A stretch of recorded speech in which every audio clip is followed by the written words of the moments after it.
Star Trek Strange New Worlds, Season 2, Episode 8, Under the Cloak of War. This episode starts out with a previously on that shows us the Klingon orcs from Star Trek Discovery. So, there are a few things that I will go through that will talk about the cons of this episode, but then I will talk about the pros of this episode. So, just bear with me, this was an interesting ride.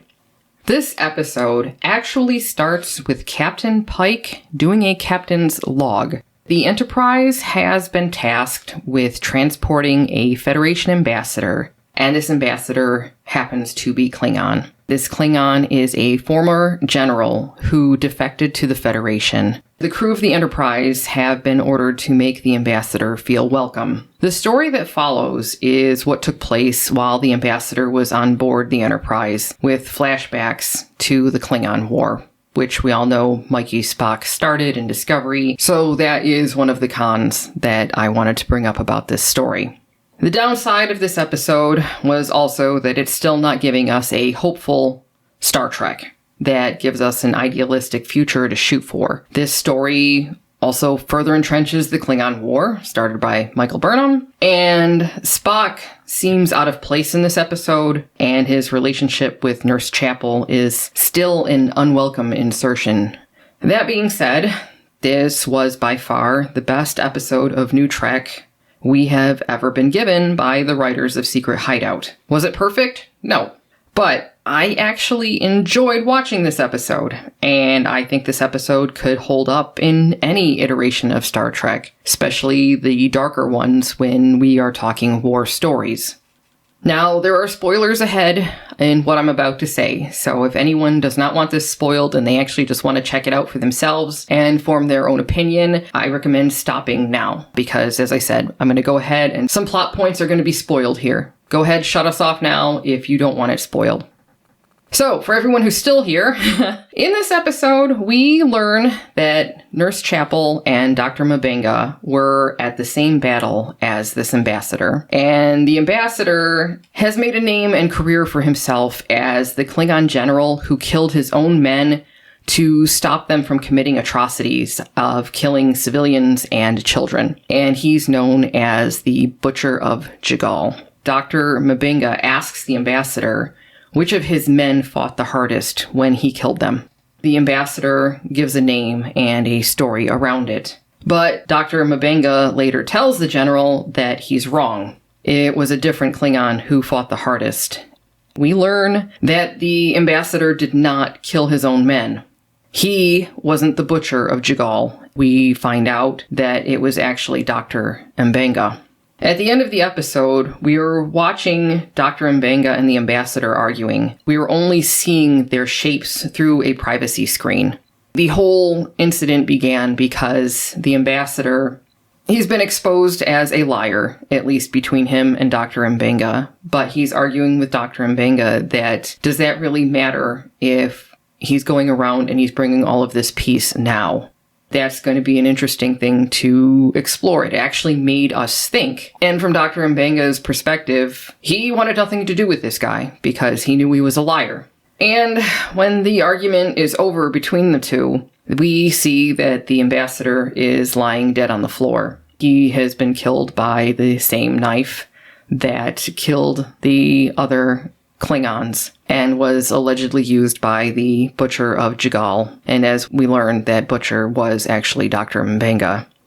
Captain Pike tells Dr. M'Benga that there will be an inquiry, and that is where the episode leaves us as an audience. We are unclear as to what actually happened in that argument. Dr. M'Benga and Nurse Chapel both told Captain Pike that the ambassador started it, and from a certain perspective, that is absolutely 100% true. If you consider that this all started back during the Battle of Jigal, then yes, the ambassador certainly did start this. However, the altercation that was taking place between Dr. M'Benga and the ambassador on the Enterprise that resulted in the ambassador's death, we as an audience don't know what really happened. So we're just going to have to wait. And who knows, this is Secret Hideout, so we may never get a satisfying conclusion to this particular story. However, I would argue that isn't really the most important part of this story. Based on what we watched, I would say that this is the only episode of NuTrek that I've found worth watching. And again, it had its problems. It was a dark perspective. It was definitely a war story. It didn't give us a hopeful future. However, it did give us a more realistic view of war. It actually covered PTSD. We see Dr. M'Benga suffering from flashbacks. We see Nurse Chapel having issues herself. Though still on the annoying side, Ortegas, she was definitely not the jokey character in this episode. She was angry. She had fought in the Klingon War too. She was not going to just sit there and make nice with this guy. Which, again, in this episode, I'm shocked that it actually made me think. Because on the one hand, the war is over. Unless you can let it go and move on, the fighting is never actually going to end. Ortegas and Chapel and M'Benga, they clearly hadn't moved on. The war wasn't over for them in many different ways. I don't know how those three would manage to move on and live in peace with the Klingons. How do you do that after the war ends? When there's so much blood spilled and atrocities committed, how do you do that? How do you move on from that? I can't believe that this episode actually, I felt, didn't shy away from these topics. After last week and our review of that episode and the emotional maturity level that it was outputting, I mentioned at the end of the video that I was tempted not to review this if it goes on to season 3. And I have a feeling this is a one and done. I do think the negatives need to be expressed, and including the author of this story is Davy Perez. Davy Perez has done 3 other episodes of Strange New Worlds. Davy Perez is a repurposer. That's all he's done up to this episode. He did 2 episodes in season 1. One was a repurposing of Deep Space Nine's Starship Down episode. The other episode was a repurposing of James Cameron's Aliens franchise, the second Aliens film in particular, with a little bit of the first Aliens film in there too. This season, he repurposed Homer's Odyssey, and then this episode. I've never had an issue if somebody repurposes a story, because everybody gets influenced by something. But season 1 of Davy Perez was hack writing at its finest or lowest, depending on how you want to define it. The Lotus Eaters, that part of the story, because there were 2 writers on that episode, I think Davy Perez did the planet stuff, which was the best part of that episode, that I even said almost felt like a Star Trek episode, felt more like a Stargate episode to me, SG-1. This episode, I did see influences of Deep Space Nine, of The Expanse, of Babylon 5, and of Firefly. I could go into saying where I think some stuff was borrowed from each, but Davey mixed it up well enough here that I didn't mind what was going on in front of me. And honestly, the story really wasn't how this episode shined. It was the way it was shot, the cinematography. It was the atmosphere it created. There was an actual artistic atmosphere in this episode. And I agree with Molly here that this was the best things Secret Hideout has produced in the entire Secret Hideout run, and all 3 of those J.J. Abrams films. I have a lot of praise to give this episode. However, I'm going to praise it more, as a lot of people have tried to say, well, if you just take it as its own standalone thing, as generic science fiction show, it's pretty good. Except it's not. None of these Secret Hideout shows, even if looked at as generic science fiction, is any good. It's aimed at a 16-year-old audience. It insults my intelligence. There's no watchability in this stuff. And that's what I was expecting here. But this was aimed at an adult audience. I'm going to rewatch this episode. I have never, ever rewatched a Secret Hideout episode again. because there is multiple layers to this. There is stuff that after I found out what was going on, I want to go back and rewatch it again, knowing what I know to see if there's anything else to pick up. That is significant for this series because previously we would say, well, this episode, this piece was okay if they would have done this or this, but then they did this stupid thing. So can we recommend it? No, but let's look at this part of the episode. This was not that. This was a solid piece of writing from beginning to end. The flashbacks during the wartime were interesting. In fact, I was telling Molly, this episode, I wish the flashbacks, if they had to tell a war story in Discovery Season 1, this is how you do it. Not the ridiculousness that they did in Season 1. In fact, this episode is so damning to all the other Secret Hideout material. Because what we've been told is that in modern era, you have to make dumbed down television. You can't make television that's aiming at adults anymore. You have to just do stupid things left and right with no art. Let's turn the camera in circles and call it a day, which is what Discovery was doing with light shining in your eyes. I believe this was the first episode of any of the Secret Hideout. I did not detect even a scent of misandry in this whole episode. Nothing. This reminded me of watching normal television when I used to enjoy television back in the day. Am I recommending this as a Star Trek episode?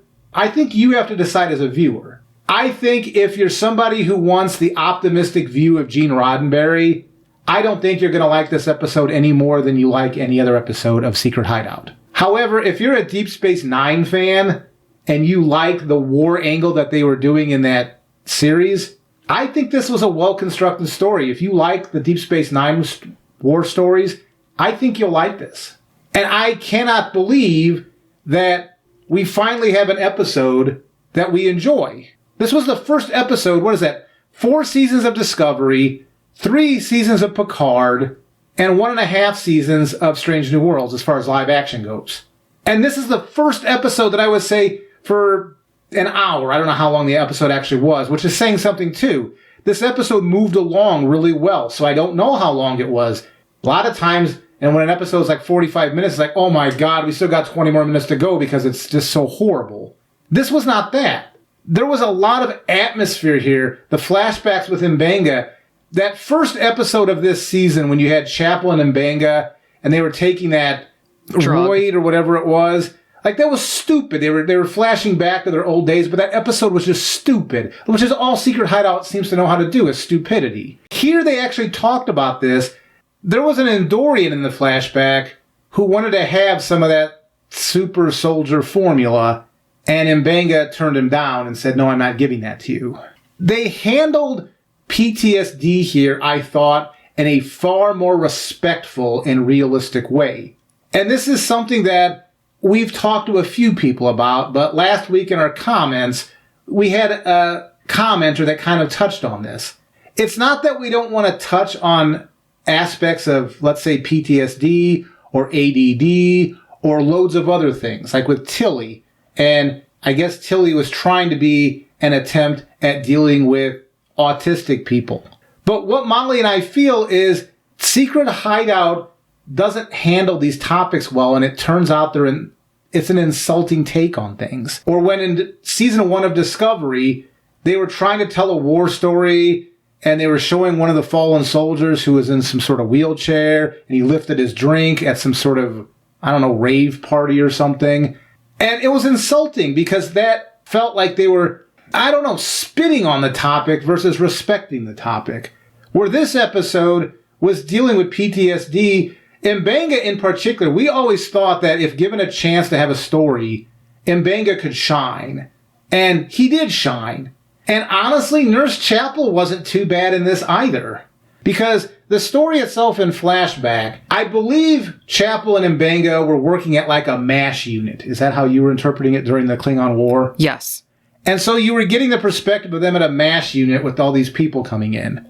And it was well done. It honestly felt like Davy Perez talked to somebody who might actually understand these topics, because I don't know if Davy Perez is capable of understanding these topics because he's a repurposer. But I would recommend this episode. There was so much to like about the atmosphere here. Is it a good Star Trek episode? See, I don't know about that because it doubles down on Discovery. Anything that doubles down on that crap, I got a problem with. Then they introduced this concept. It was an interesting moral dilemma. So the dilemma was interesting. They did it well. But this whole transporter buffer thing and storing people in stasis in the buffer, in this timeline, that shouldn't be a thing. But in this story, if I pretend it's generic sci-fi show, they put a badly injured soldier in stasis in the transporter buffer. But then when a new wave of soldiers came in, they had to make the decision to erase that pattern because they had to bring in the new patterns to get the new soldiers in so they could try to heal them and save lives.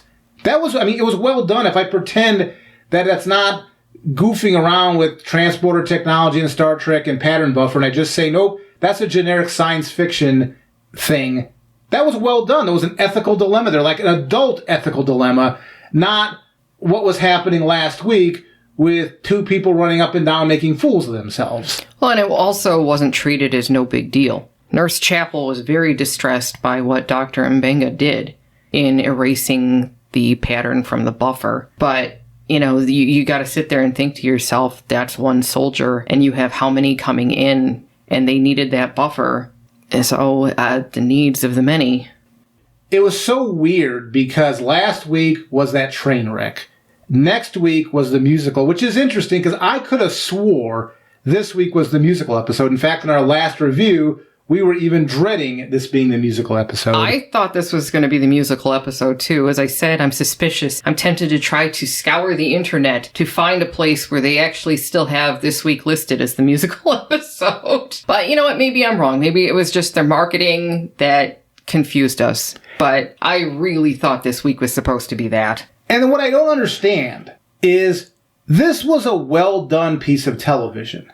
Why was this not what was shown at San Diego Comic-Con? This would have gotten people talking about a really hard-hitting episode that was well done instead of that farce that they had with the cartoon characters running around. Because they wanted to show the animated stuff, the cartoons, the comic, at Comic-Con. And that just comes back to the people who are in charge, the marketers. They don't know what they are doing. These marketing companies, they're the ones who cut trailers for movies that make these movies look like they are something that they're not. And they're trying to make things fit into a certain social narrative. I won't go into that too far. But marketing people, they need to get rid of them because they're wrecking a lot of things. Captain Pike was a captain in this episode. I don't know if there was an episode that was different this season, but I felt like almost all the other opening logs that were given narration over the beginning of an episode were not Captain Pike. I don't remember if there was not a Captain Pike, but it was an Uhura one. This episode had Pike doing the captain's log at the beginning. When he greeted the now ambassador on the transporter pad, he was presenting himself like a captain. He was talking like a captain. If they would do more of this, maybe not as dark as this, because I really didn't like the darkness here. I know I'm pushing against a lot of our viewer base here, but that's another reason why I don't like Deep Space Nine. It went too dark for me. I just didn't like going that place, but a lot of you did. If this wouldn't go dark, but still take on the tone as far as we're taking this material seriously, this series might have had a chance. But I would recommend don't bring up Discovery. And the reason I'm going to say that is, speaking of Comic-Con, in our community tab, I made a mention of this a couple of days ago. They released a scene at Comic-Con for the next Star Trek Discovery season. It was so ridiculous. Michael Burnham was flying around in her Iron Man suit. She attached herself to a ship in warp, so she was standing on the hull of a ship while it was in warp, while a male captain on the USS Toxic Masculinity was arguing with her about she's making mistakes, and she was basically saying, do what I say, I know what I'm talking about, I'm right. USS Toxic Masculinity was arguing with her, And in the end, of course, Michael Burnham was right. Then at the end there, she jumps out of warp in her Iron Man suit, heads toward Discovery's, I'm going to call it a view screen, a window, whatever the heck these things are, and then got transported in onto the bridge in this seamless, hey, she's going to hit our ship. Nope, she's transported on the bridge.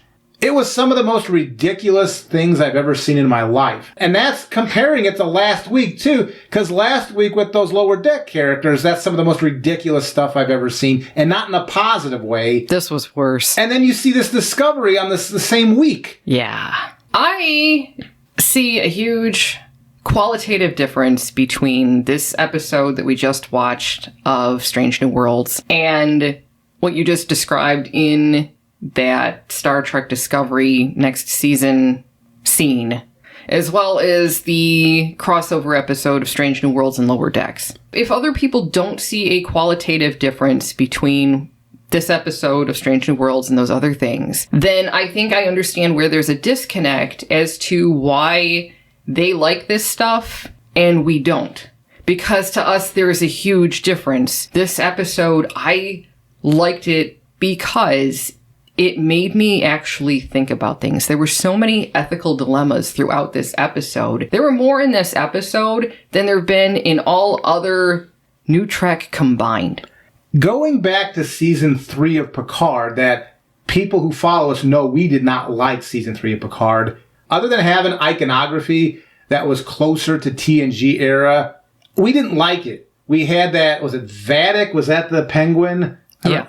Acting like a child, behaving like a child, and doing childish things. That was weird. You had Dr. Crusher. This is Dr. M'Benga and his PTSD that was going on from their Klingon war.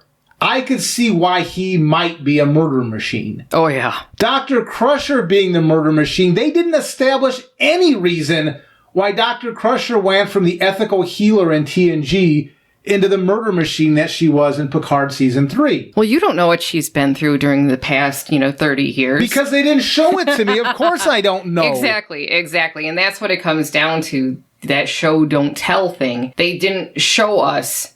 They kind of alluded to some stuff, but they didn't really flesh that out either. We're just supposed to take their word for it and accept, oh, she's a murder machine now because she's been through some stuff in the last 30 years. Well, what stuff? What changed her character so much that now she's just going around executing people? At least with Dr. M'Benga, they showed us in this episode exactly why he made the decisions that he did. That's why this episode not only makes Discovery look like the garbage that it is. I would ask you to watch this episode. Look at Picard Season 3. If you can get yourself beyond the member berries of, oh my gosh, it's the original cast, Worf stabbing people in the back in a very dishonorable way. Worf standing around while somebody's being tortured. There should be ethical questions around what they were doing in Picard Season 3, but they didn't do it. Terry Trek sucks. In this episode, there were ethical dilemmas. This was an adult episode. Even if it doesn't align up with Star Trek as we remember it, this was actually worth watching. I will watch this again, and I'm recommending to our viewership, unless you are offended by a dark take on things, in which case I would say stay away, or anything that validates Discovery. If that's just a line you're not going to cross, then don't watch this. And also, if you have war era PTSD, I would recommend don't watch this. But if you don't fit into any of those 3 camps, I really would recommend you watch this episode so that you can see it is possible to make good television in 2023. They just don't. The people who struggle at seeing the qualitative differences from last week versus this week, it's not as simple as last week was a comedy, this week's wasn't. No, it's beyond that. There's more going on than just a comedy. Picard Season 3 was selling itself as a non-comedy. And I'm sorry, that season was garbage. I can pick out little pieces where they were trying to do something good, but then they ended up stealing plots from various things, including a big part at the end from Ronald D. Moore's Battlestar Galactica. Let's not pretend that Terry Matalas didn't do that. He stole from Ronald D. Moore's Battlestar Galactica. It's not a common trope. He stole from it. So this episode, to me, its biggest value is showing how the rest of Secret Hideout Star Trek is the garbage that we've been saying it is. Because they can make better Trek. They just choose not to. Even a repurposer like Davy Perez is able to mix something together from a few different franchises and come up with a good mashup that makes a good, compelling episode of television. Well, it really comes back to what I've been questioning for a while. What were the marching orders given to these writers by the showrunner? What were they told to write? What outline were they given for the episode and told flesh this out? And I want to know how Davy Perez got away with this. Because this shows that he's capable of so much more than what we've been given by him so far, which again comes down to why were we given garbage from him before? And I think it is because the showrunners told him to give us garbage. And I do believe this is a one and done. With that musical next week, I have very low expectations of that episode next week. I'm imagining they're going to finish up this Gorn war thing somehow, or pre-war, whatever they're doing, because they started at the beginning of this season, and I'm guessing that they're going to want to finish that. So I think this is probably it. I think this is the one and done. We're going to get the musical, which I think my expectations are as low as it was after I watched that Lower Decks crossover from last week, which was one of the worst things I've ever seen in my life.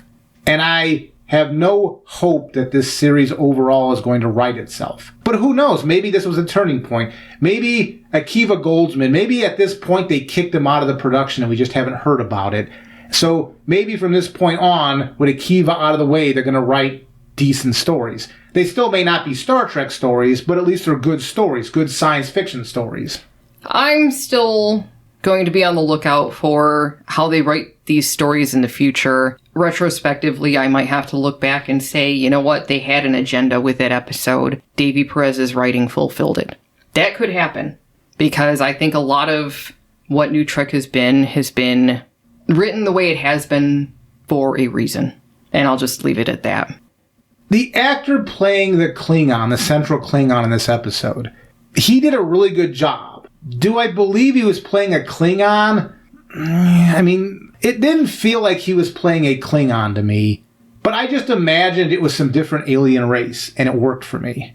It's not like he was a horrible Klingon, it just didn't feel like it was a Klingon. It felt like it was some other alien race that had a warring background. But that's just all those decades of experience through the Rick Berman era Klingon, so that's what's tainting my view on this. He had some of the visual trappings of a Klingon, but his speech patterns and just the way he was presenting himself didn't quite work for me as a Klingon, but that's fine. I mean, if that's the only criticism I have, and that's such a minor criticism, that's fine. Yeah, he had the ethics of a Gowron or a Duras sister. But yeah, you're right. His speech patterns were definitely not what we've come to expect from Klingons. And I just, like you said, I just try to, for me, I just try to say, well, you know, he's an ethically challenged Klingon, because we have seen that before. And running around as an ambassador for the Federation, I think he just might be one of those really smart ones who was able to put on a mask and pretend to be something that he wasn't. Again, ethically challenged Klingon. That's how I'm trying to justify that character, because you're right. He did not fit in with the Klingons we've encountered before. Klingons, to me, are usually loudmouths, the nice way to put it. The Rick Berman era, where when they're talking, that's kind of like, even their voice, they have to use their voice to intimidate people. And this guy was very soft-spoken. Because even in Star Trek VI, The Undiscovered Country, the Klingons there still held their ground vocally when they were talking. So this Klingon had a different take. But like I said, this is a nitpick. This is more of just a personal perception. The character this person was playing, the actor did a really good job with it. So this is not in any way taking away from his performance. This was a really good performance by this person. And there was not any male bashing in this episode. look what you can do when you're not spending your time bashing men.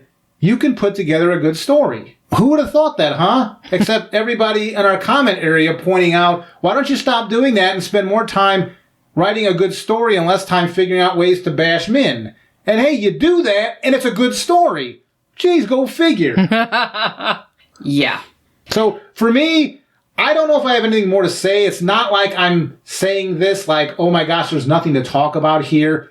This episode's story was actually rather short as far as the plot points. The recap Molly did was pretty small. But the strength of this episode is the cinematography and how the story was told. Like, even the transitions between scenes, they had this one scene where it was in flashback with M'Benga at that MASH unit, and the camera panned, and then the camera turned into Pike's quarters and, like, kept panning. It was a nice, smooth, artistic transition, and they had several of those type of transitions in this episode. It looked like somebody actually spent some time making a bit of art here. That's why it's not so much what they did, it's how they did it. So it's something to be experienced. So I would recommend, if what we said sounds in any way interesting to you, try to watch this episode however you can. I'm not sure if it's worth a Paramount Plus subscription, but you can accidentally find things on the internet, and I'm just going to say that and leave it at that. Or find a friend or family member who subscribes to Paramount Plus. We all have one. So, yeah, seek it out if you're so inclined, if you're curious. As I said, this was the best episode of NuTrek we've ever been given.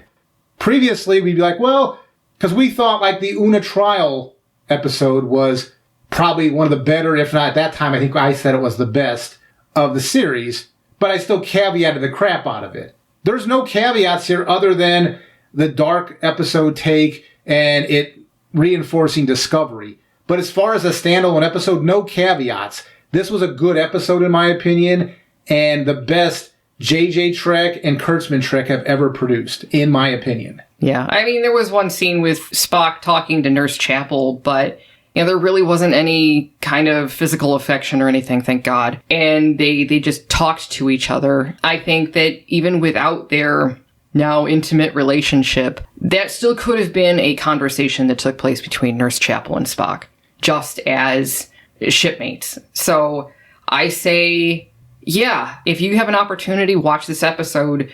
Plus, that's the only way you'll know for yourself exactly what other people are talking about, and you can have your own opinion on things and discuss the plot points.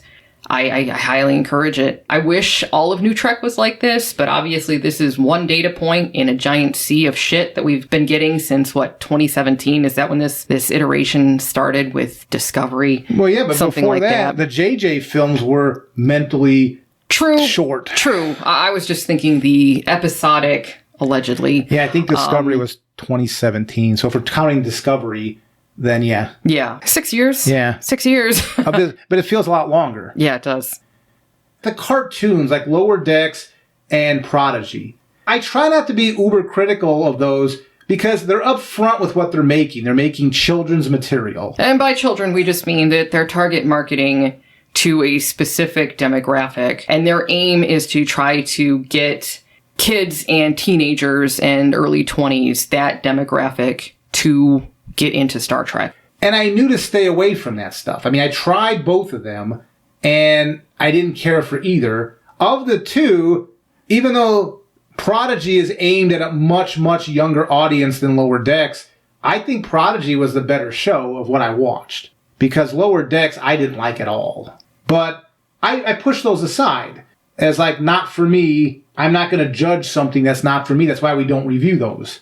But for live action stuff, they've insulted us from day one with Michael Burnham, her war crimes. See, that's the thing, too. In Michael Burnham's Discovery, they were justifying war crimes as okay. We're going to torture this creature because we have to torture this creature. We're going to give L'Rell this bomb because we want her to take over the Klingon Empire. And there was no discussion about the ethics of what they were doing. Here there were discussions about what M'Benga did. There's a question of, was he right for what he did? Because I asked Molly, I said, Molly, do you think he's a war criminal? And Molly said, I don't think so. And she explained why. In Discovery, the second episode of the 2-part pilot, you had Captain Georgiou, again, not Mirror Universe Georgiou, not the Empress Georgiou, Captain Georgiou of the Federation. She was booby-trapping the Klingon dead, which is considered to be a war crime currently. In this episode, you had Dr. M'Benga go infiltrate the enemy, and he was fighting those Klingons in hand-to-hand combat, and he was killing them. Do I think that is a war crime? No, this was war. They were both soldiers, and they were fighting hand-to-hand combat, and he won.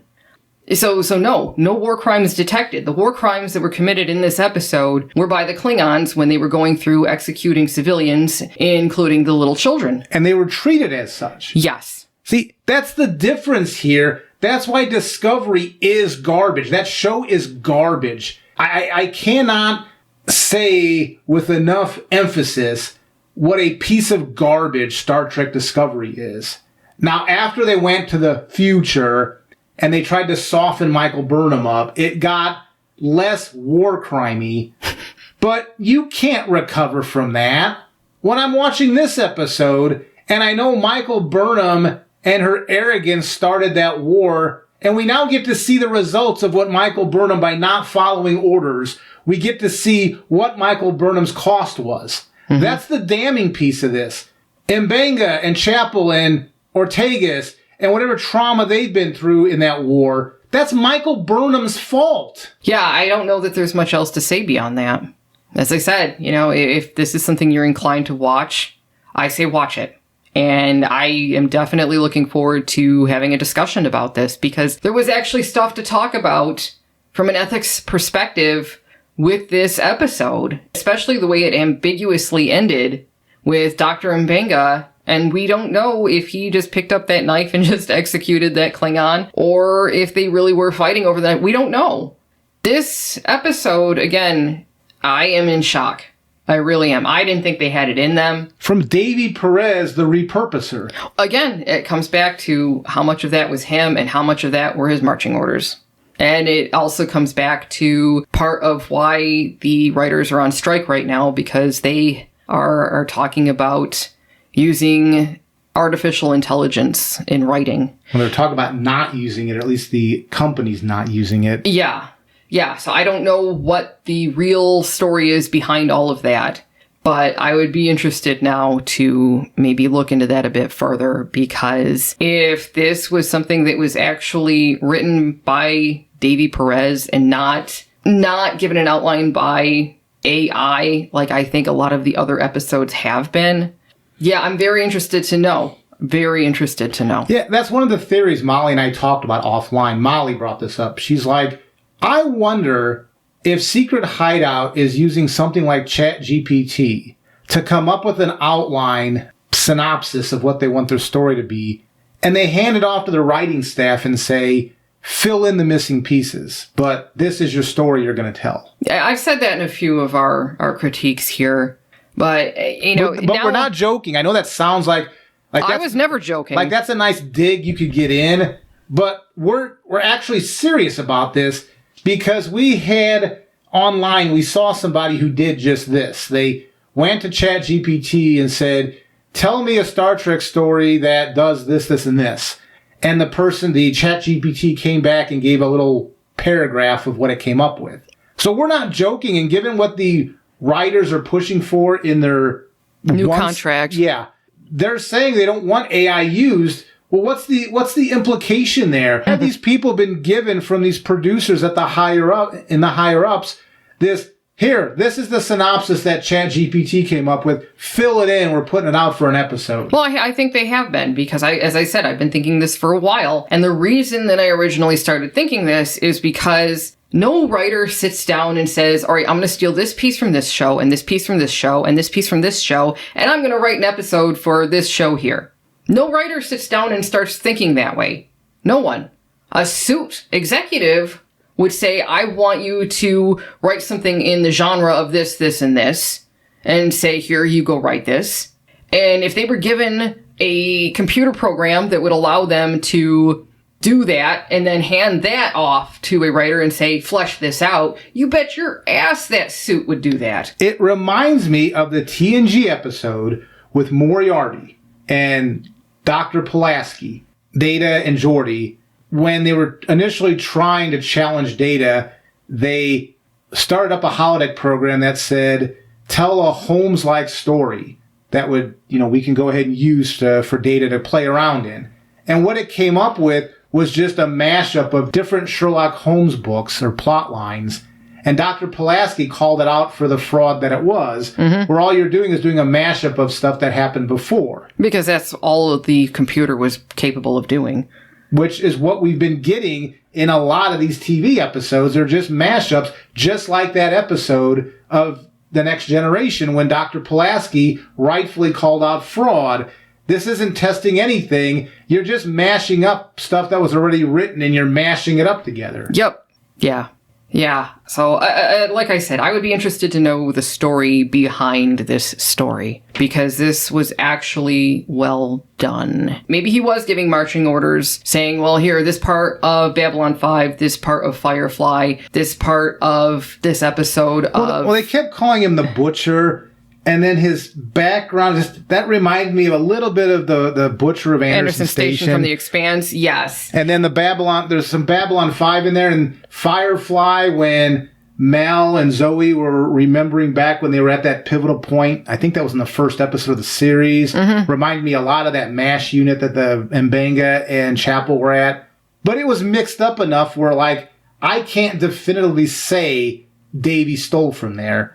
Because the previous episodes, I know where he stole from. Yeah. This one, I can't be sure. It just feels derived. But he did it in such a way that I'm not making any allegations because it seems like it could stand on its own. Yeah. So as I said, I would be interested to know the story behind this story. Because it might still be that it was a ChatGPT outlined story, but... what Davey Perez did with this, I knew they had this kind of writing in them. You don't get through school to become a writer and be topped out at the crap that they've been cranking out. I hope you not. go into it wanting to be creative in the first place, so I'm sure it's been torture being given shit outlines to have to flesh out. And, again, maybe I'm going to have to look into these demands that they have with the contract about the use of AI. Because I'm starting to really think that Hollywood has an AI addiction, and it shows.